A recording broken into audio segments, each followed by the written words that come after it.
Kinilaw na tanigi. Parang gatas ang sarap. Paano nga ba yung proseso? Super. Masarap yung nabili natin na isda, tanigi. Ang unang gawin natin, siguraduhing laman lang yung maiiwan. Yung tiyan, balat, buto, at yung maitim na part ay tatanggalin at isi-separate. Pwede natin itong sabawan. Ayun, ganyan lang itsura. Medyo may kamahalan itong isda, pero sa lasa naman, champion na champion.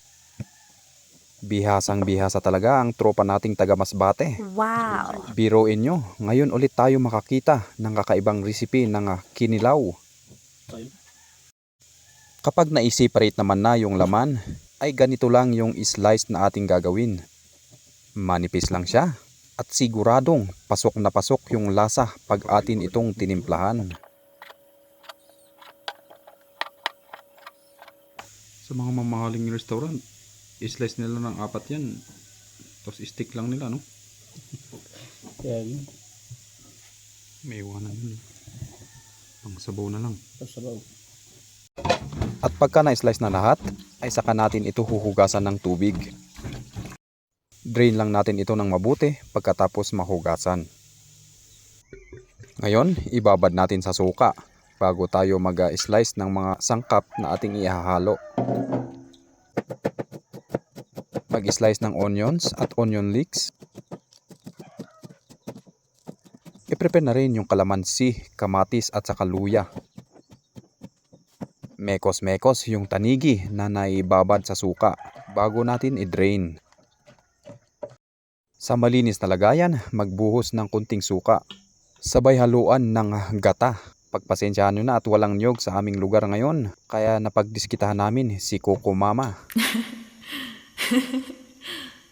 Kunting suka ulit, saka natin halo-haluin. Shout out sa tropa nating taga Masbate, Chef RD. Ngayon ibuhas na lahat yung sibuyas, sibuyas dahon, kamatis, luya at saka yung sili. Mekos-mekos na ulit, sabay lagyan ulit ng Coco Mama kung kulang yung gata na nilagay natin. At ilagay na si tanigi.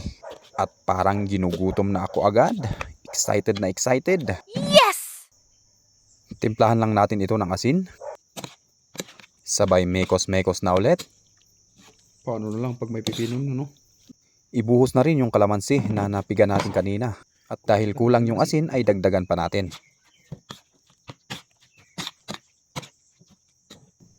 Pa tayo.